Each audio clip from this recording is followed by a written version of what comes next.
Hoje nós falaremos sobre a situação atual do Corinthians. Aproveita, já segue o canal, ative as notificações para você ficar por dentro de tudo o que acontece no mundo do futebol. Acabou de sair o balanço do Corinthians, com uma dívida de mais de 2 bilhões. E aí, o clube quebra ou ele sai dessa, Hélio? Olha, realmente é a maior dívida que o futebol brasileiro já alcançou. Uma dívida muito preocupante, uma dívida alta, mas me preocupa mais, no caso do Corinthians, muito mais os conflitos internos que atrapalham a busca de uma solução para essa dívida do que, basicamente, a dívida em si. A dívida é alta realmente, mas se nós olharmos, por exemplo, que em 2013 o Flamengo também tinha uma dívida alta, era o clube mais endividado do país, você vê na relação entre receita e dívida, o Flamengo em 2013 tinha uma dívida de 750 milhões, para uma receita aproximada de 280 milhões, perto de 300 milhões. Então você vê que era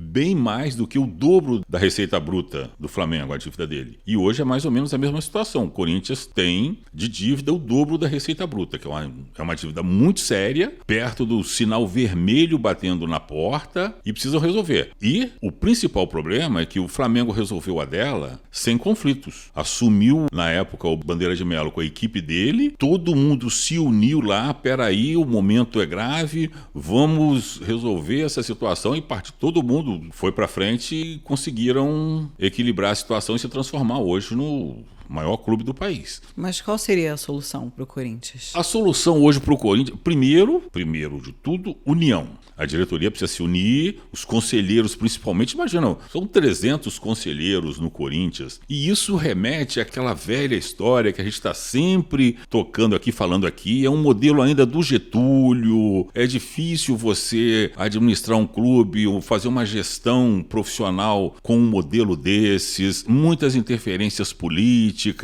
você dentro da própria estrutura tem gente torcendo contra o pior melhor, porque acha que um caindo, o outro sobe. Então, o Corinthians está cheio de problemas. A solução para o Corinthians, nesse momento, ele só tem 3 saídas. Uma saída, eliminação completa dos conflitos internos, todo mundo se unir lá, vamos resolver o problema, vamos estancar essa dívida do Corinthians, vamos resolver essa situação e trabalhar a 4 mãos, todos, e esperarem 10 anos para o problema ir embora.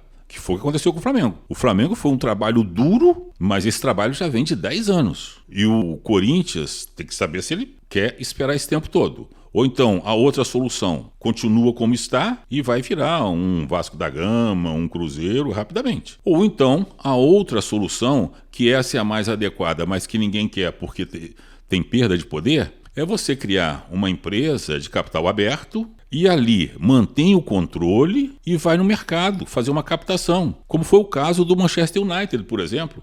O Manchester United abriu capital, foi na Bolsa de Nova York, vendeu 25%, arrecadou 7 bilhões de reais. Resolveu todo o problema dele. E sem estresse algum. Pelo menos, no caso do Corinthians, seria uma solução ideal. De cara, já zerava essa dívida toda, resolvia o problema do estádio, um estádio moderníssimo, lindo, vai buscar novas receitas com o estádio e depois, digamos que ele venda 25%, 30% para resolver esse problema da dívida. Depois, se quiser, recompra as ações e fecha o capital novamente. São situações de mercado. Agora é difícil para esse pessoal de clube, de futebol, entender que isso é uma solução que hoje em dia já se adota no mundo inteiro, entendeu? Então, o caminho melhor para a solução do Corinthians, no meu entendimento, seria esse. Agora, eles não gostam nem de ouvir falar porque isso traz governança para o clube. Governança corporativa é muito importante num momento desses. Transparência, né? Transparência, governança corporativa que coloca cada um no seu devido lugar, só que esses 300 conselheiros vão perder totalmente o poder, vão parar de dar palpite, porque aí você cria uma estrutura lá com